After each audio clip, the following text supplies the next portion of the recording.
tu réussis, ça veut dire qu'il y a un échec qui va arriver bientôt, tu vois. Ça peut pas être tout le temps bien. C'est un risque à prendre, mais au moins c'est moi qui ai pris le risque et je l'ai pris pour moi, pas pour les autres. Quand il y a l'échec, c'est là où le jeu commence en fait. C'est toujours ce que je dis. Alors ça fait jamais plaisir. On devient tout de suite quelqu'un pour les autres et puis on a besoin de toi et tout va tellement vite et tu te dis mais pourquoi? Donc accepter de pas savoir, accepter, pas avoir peur de pas savoir, pas avoir peur de dire non et pas avoir peur de demander de l'aide. Moi je me dis aujourd'hui, j'ai réussi sur telle et telle chose, mais pas je suis avocate, j'ai réussi, je suis une boss. C'est plus, je me suis levée, c'est déjà un bon début. Bonjour Kadiatou, bienvenue dans House of Africa, comment vas-tu? Très bien, et toi Oussama? Très bien, je te remercie. Alors, est-ce que tu pourrais nous indiquer ton nom, ton prénom, ainsi que ton pays d'origine? Alors, mon nom Tapili, mon prénom Kadiatou. C'est marrant parce qu'on parlera de l'Alsace après, mais il fallait toujours préciser. Et mon pays, le Mali. Je te remercie. Est-ce que tu pourrais nous raconter ta première rencontre avec le Mali?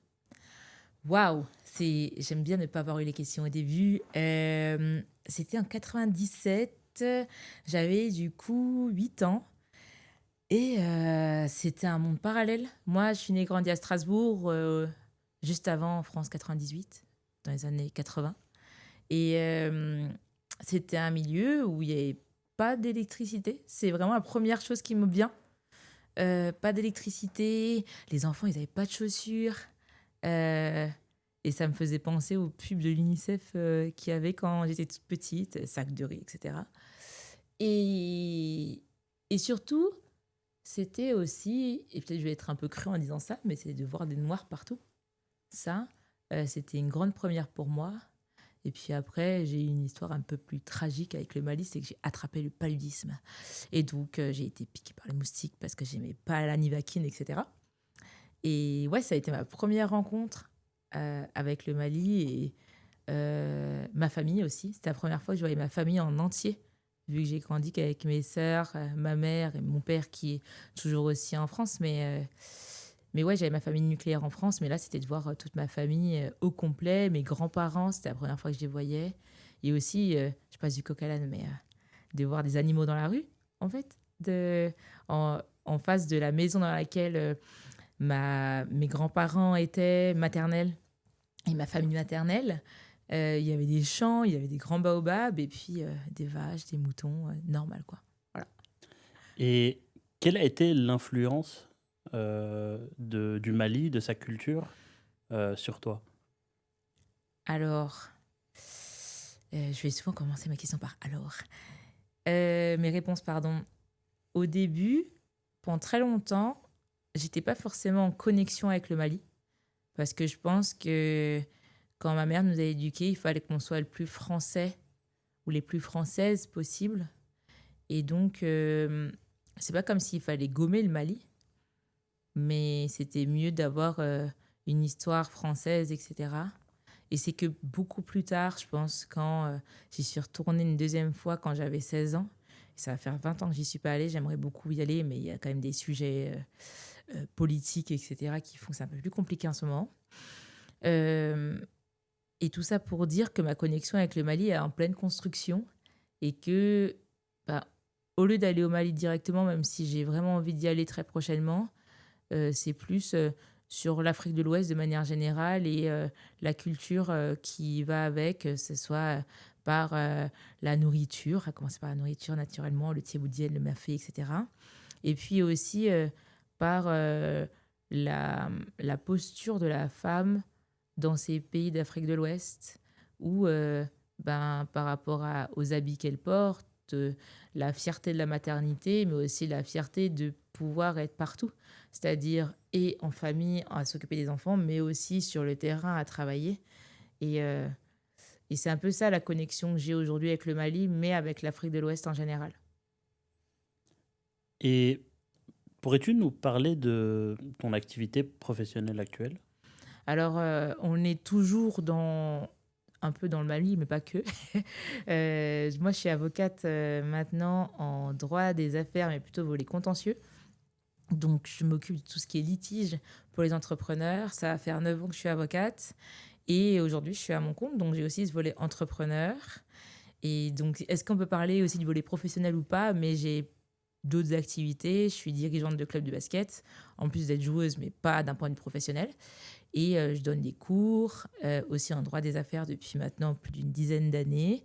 Et puis, je suis engagée dans le basket de manière générale. Pourquoi est-ce que tu as décidé de choisir cette voie professionnelle Alors, comme en je tant le dis qu'avocate? très souvent, c'est pas moi qui ai choisi, c'est ma mère qui a choisi. Et chaque fois qu'elle écoute mes podcasts, elle a envie de me tuer parce que je lui mets la honte.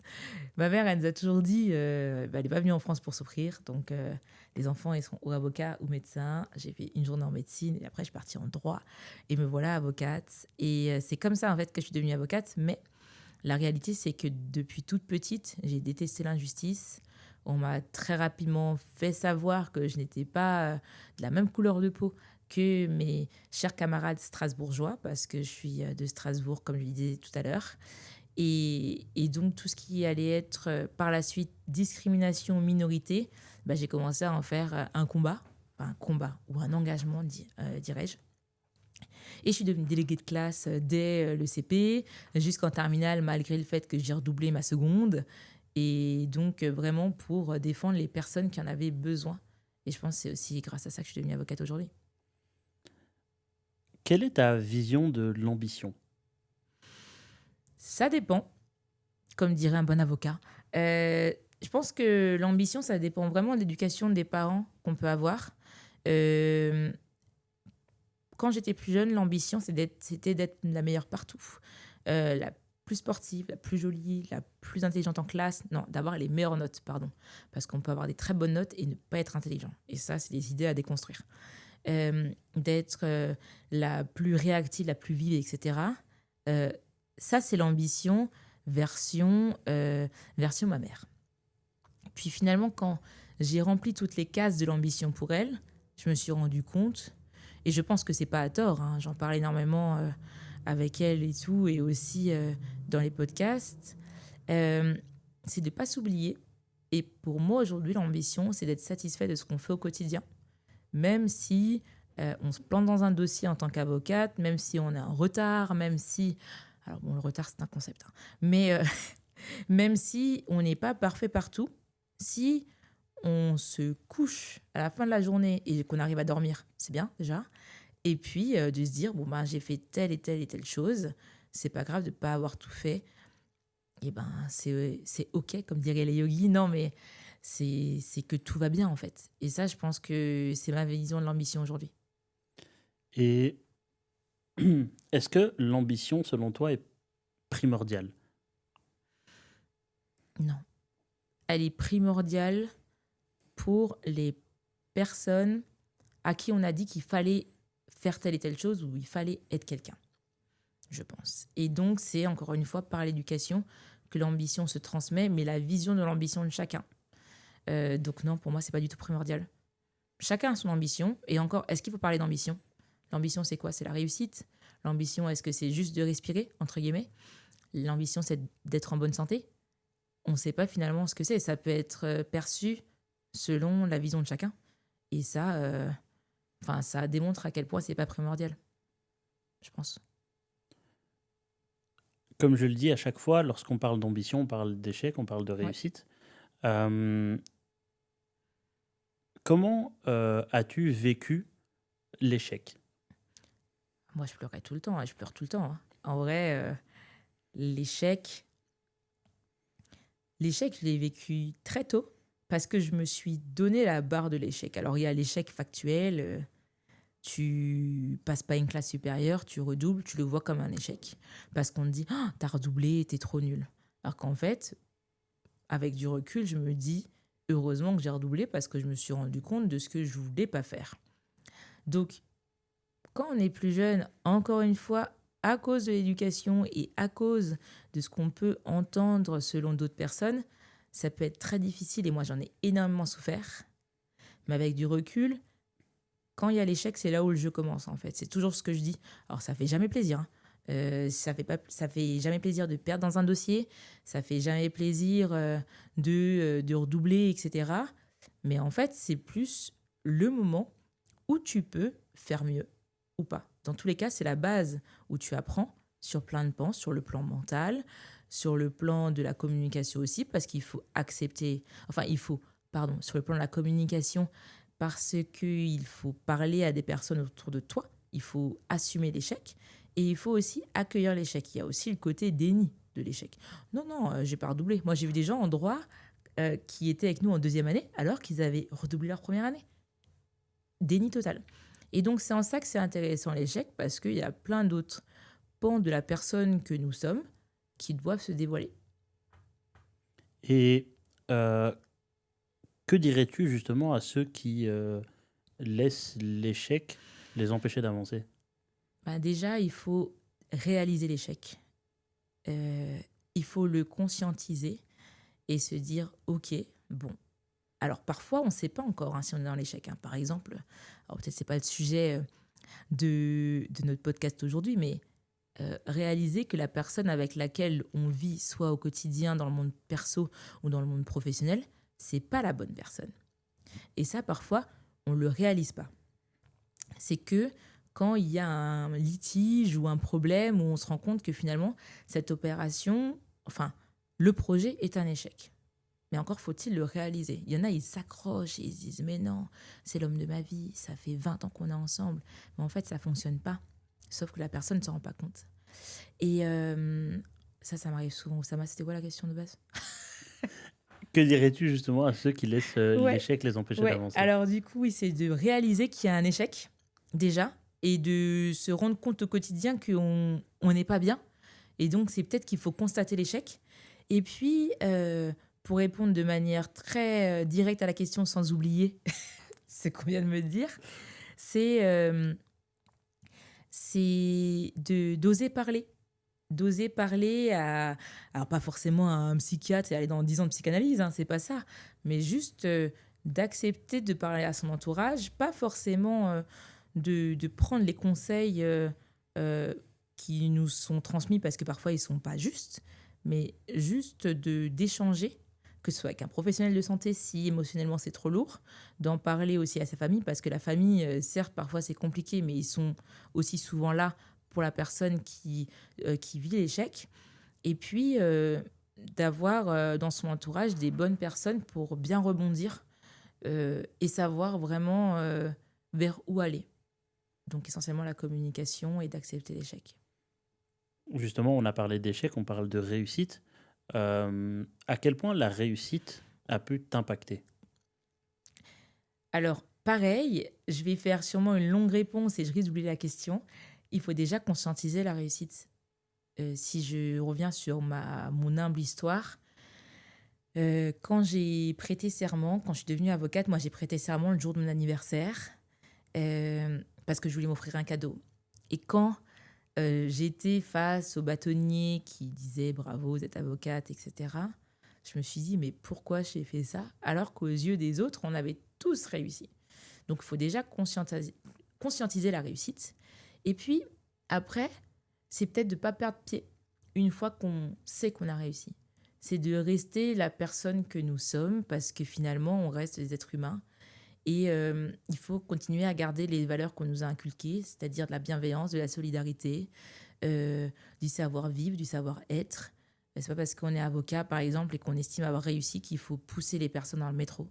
On en parlait tout à l'heure, de ce savoir-vivre. On reste un être humain et on est l'égal de chacun. Donc, rester sur Terre. Tu dis justement ne pas perdre de pied, savoir qui on est. Comment est-ce que l'on fait pour savoir qui on est et faire en sorte de savoir qui on est? On demande à ChatGPT. Non, je rigole. Non, c'est instinctif, je pense, comme question. C'est la remise en question, en fait, qui nous permet de nous dire qui nous sommes, je pense. Et aussi, justement, en situation d'échec ou en situation de difficulté, comment on réagit. En fait, c'est quand on est, entre guillemets, mis à nu, quand on n'a pas le choix, on redevient peut-être ce petit enfant qui ne savait pas du tout comment faire. Et c'est là où on se rend compte que finalement, on n'est pas grand-chose et qu'il faut capitaliser sur ce pas grand-chose pour pouvoir réagir à l'instant présent. Alors, ça fait très, quand je parle, ça fait très développement personnel, très prof de yoga, mais c'est plus, si je concrétise, admettons, t'es un étudiant, t'es diplômé, t'as réussi aux yeux de tes parents, aux yeux des réseaux sociaux, aux yeux de tes potes, etc. Euh, Tu commences à avoir la grosse tête, surtout quand t'as ton premier salaire à plusieurs chiffres. Et un jour, tu te prends une remarque de ton boss qui te plaît pas du tout. Et ben là, lui, il te remet à ta place, comme on dit assez souvent. Et c'est souvent des piqûres de rappel comme celle-ci où on se dit, on a deux options. Soit on n'accepte pas la critique et on continue, et là, on risque de perdre pied. Soit on se concentre un tant soit peu sur la critique qu'on nous a faite, et donc c'est là où on se remet en question, et on se dit, alors, est-ce que oui, il a un peu raison, j'ai abusé, etc. Ou en fait, non, c'est du grand n'importe quoi. Moi, je suis comme ça, j'accepte telle et telle chose en fonction du caractère qu'on a. Et c'est là où on se remet en question et qu'on n'oublie pas qui on est à la base. Dans tout ce que tu as dit depuis le début, euh, il y a beaucoup l'impact du regard des autres. Mm.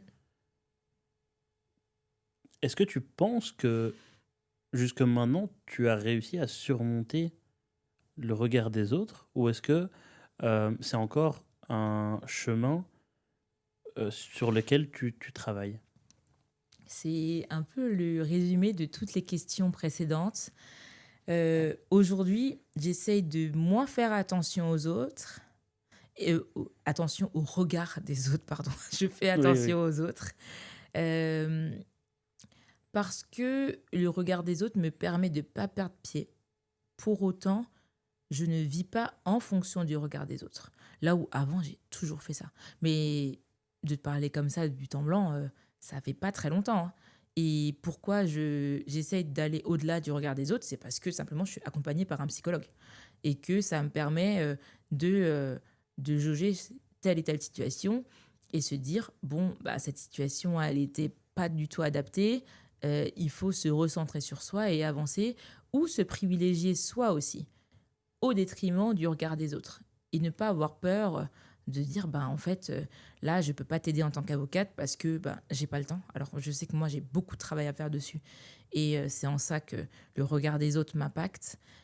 Avant, à chaque commentaire, j'essayais de répondre sur les réseaux sociaux. Là, j'ai des vidéos qui sont sorties il n'y a pas très longtemps. C'est ben, la France, si tu l'aimes pas, t'as qu'à la quitter. Il y a peut-être un an, j'aurais répondu, j'aurais signalé, j'aurais pu porter plainte pour diffamation. Et en fait, flemme, on est derrière. On a des personnes, elles ont même pas d'écran. Enfin, on voit même pas leur profil en fait. Donc c'est pour ça que je me dis que je me concentre plus sur moi et que le regard des autres se réduit au fur et à mesure, mais il reste quand même pas très loin. Et tu ressens une différence? Oui, ah bah, je suis beaucoup plus en paix avec moi-même, hein. Je me pose beaucoup moins de questions. Je fais des choses, si ça plaît pas, bon, tant pis. C'est un risque à prendre, mais au moins c'est moi qui ai pris les risques et je l'ai pris pour moi, pas pour les autres.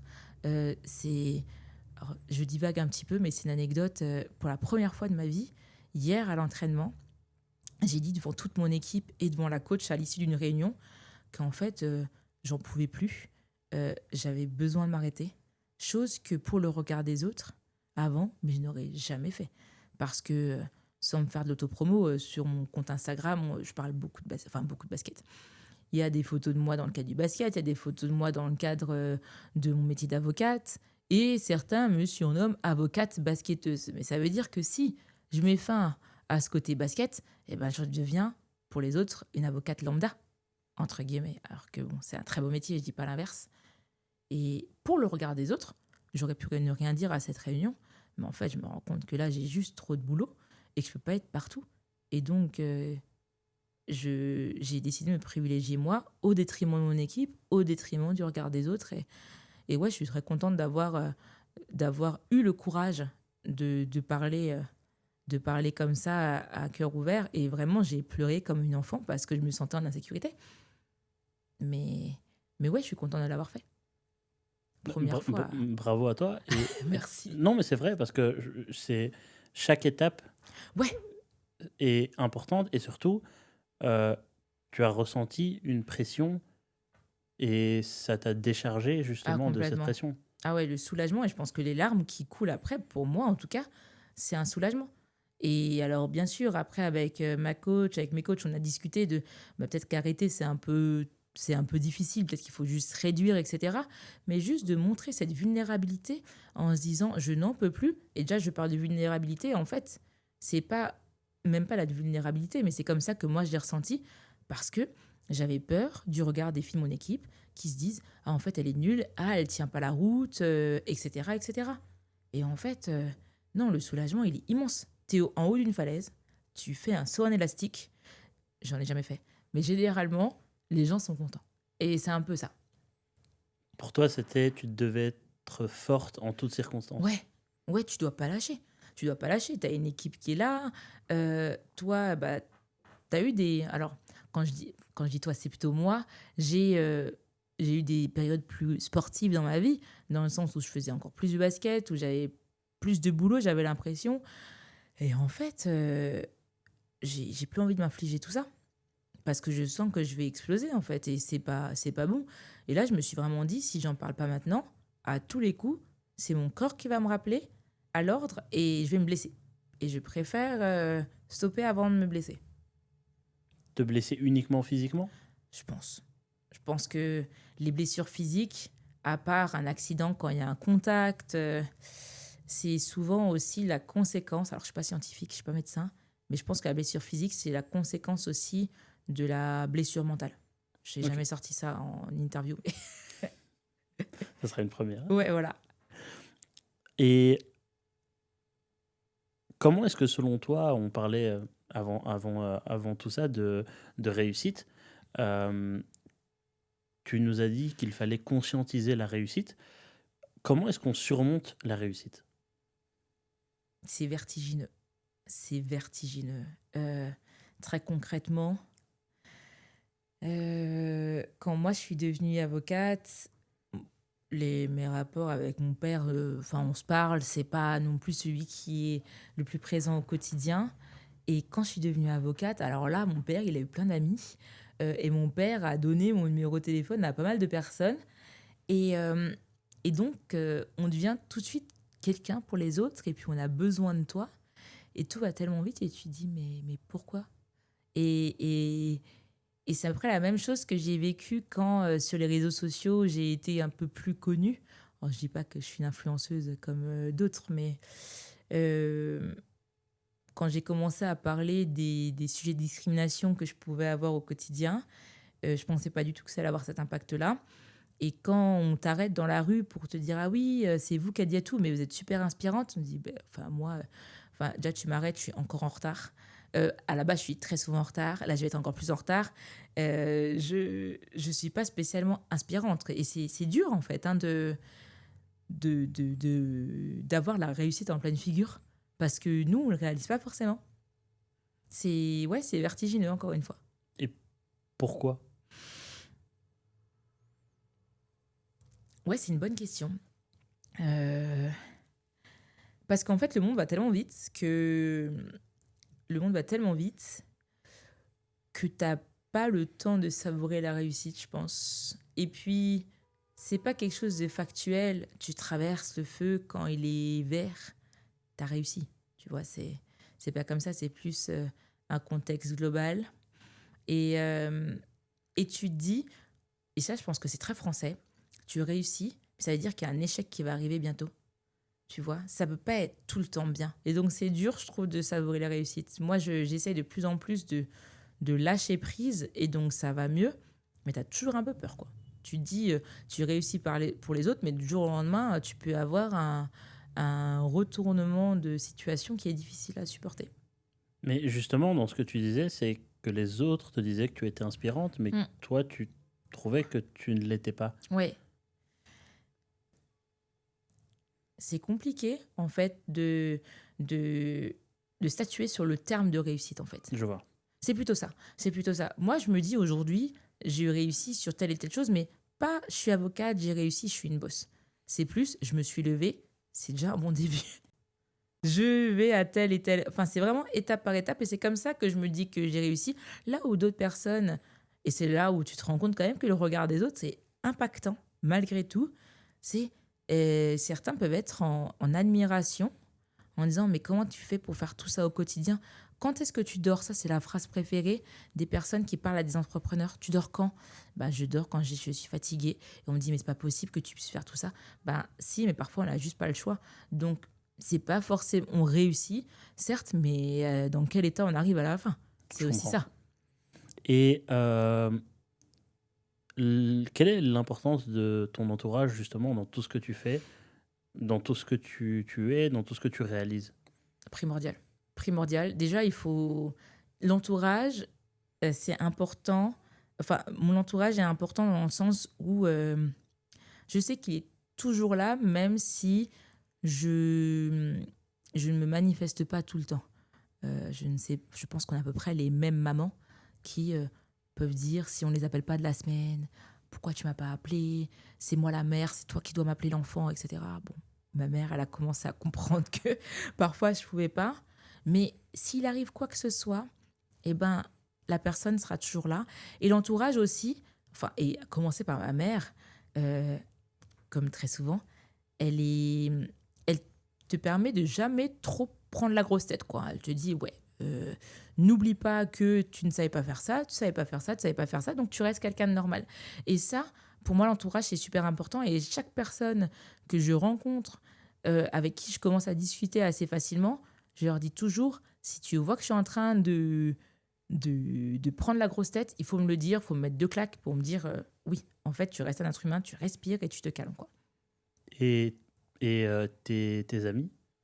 Bah, c'est à peu près pareil. C'est à peu près pareil, sauf alors à la différence que, mes amis sont quand même, très présents pour me comment dire? Pour me pousser vers le Mhm. haut, d'être très présents pour moi aussi sur, ce terrain-là et aussi pour m'aider. Là où moi j'ai du mal avec l'aide. Tu sais, c'est un peu le mécanisme, du fait que, ben, tes parents n'ont pas grandi en France, ils ont souffert pour y arriver. Donc nous, on a grandi avec ça. Il faut souffrir pour y arriver. Et on doit, dans tous les cas, on va réussir malgré le fait que ton corps passe à côté, quoi. Vraiment. Et donc d'accepter l'aide, euh, c'est pas évident. Et mes amis et mon entourage très proche est très présent pour ça. Euh, alors, c'est une question que je pose à chaque fois dès qu'il y a un invité dans House of Africa. Que penses-tu du réseau professionnel? Quelle importance il a? Il est super important. Il est super important. Et en tout cas en Afrique de l'Ouest, il est de plus en plus présent. Je le vois en tout cas de plus en plus. Après, à Strasbourg, c'était différent. C'est que j'ai pas beaucoup de personnes de la diaspora autour de moi. Mais là, je le vois beaucoup plus à Paris. Et bah, super important. Moi, je regrette de ne pas avoir eu ce réseau professionnel plus tôt. Parce que déjà, tu as des modèles. Tu te dis que tu peux arriver à tel et tel poste sans souffrir comme nos parents ont pu nous l'inculquer. Et ils peuvent te faire des passes décisives comme dans plein d'autres communautés. Et ça, je pense que ouais, c'est très important. Et il faudrait que les plus jeunes aient conscience de ça le plus tôt possible, je pense. Et comment se construire un réseau? En parlant, en osant parler, en osant. Alors, c'est pas aussi facile, hein, tu traverses la route, tu vas trouver ton réseau. Mais de pas avoir peur, encore une fois, de parler à un ami euh, qui va peut-être en parler autour de lui et ça va commencer à faire grandir un réseau.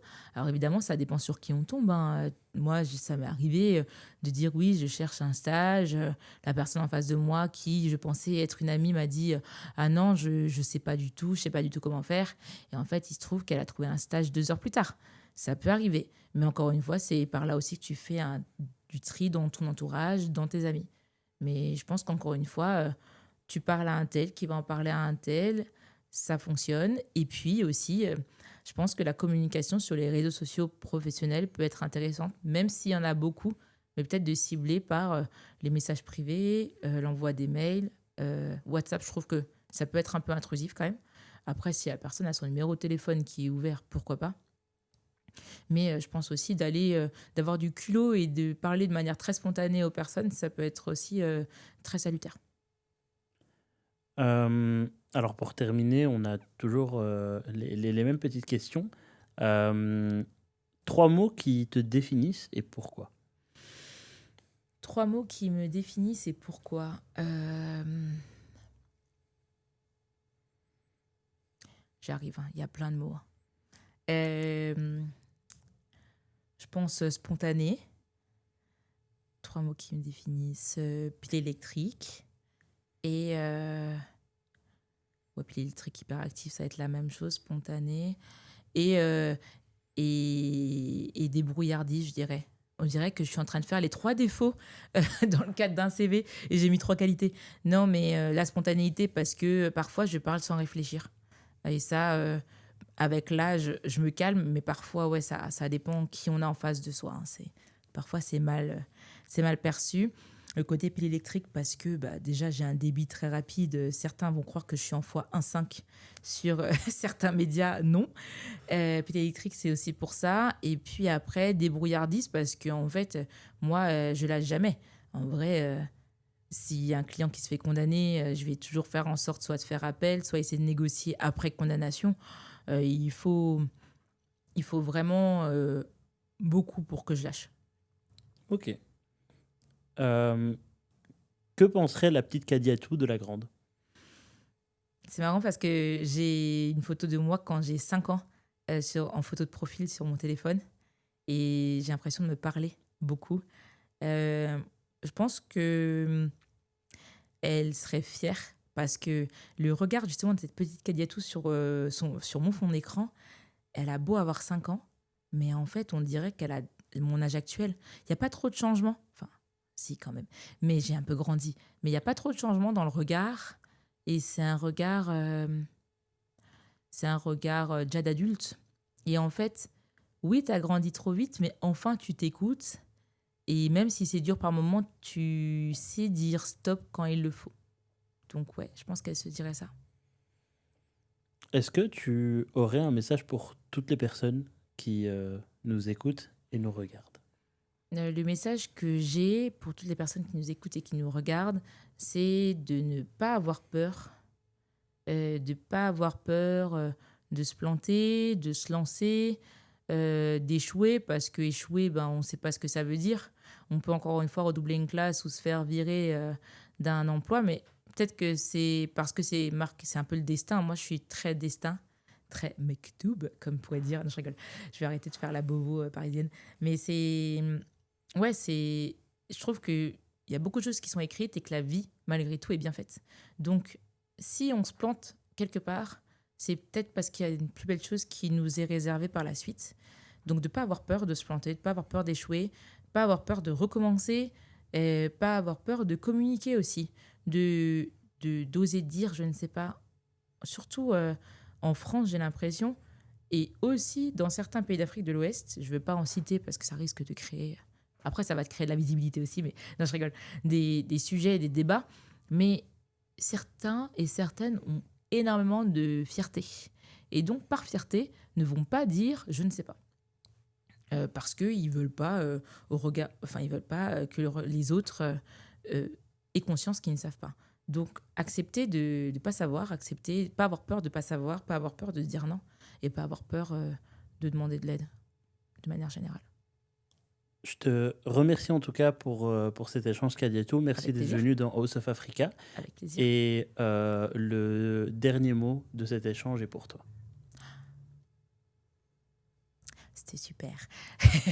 Non, le dernier mot, très rapidement, merci beaucoup de l'invitation. Je pense que c'est cool d'avoir de plus en plus de médias comme celui-ci où on voit toute personne qui va écouter. Alors, ce n'est pas forcément que des semblables, mais ça va ouvrir la voie à la diversité, mais dans le sens global du terme. Donc, et de s'enrichir surtout de ce qu'on peut dire tous les deux. Et moi, j'ai l'impression d'avoir appris des choses par rapport à ce que je disais grâce aux questions. Donc, merci pour ça.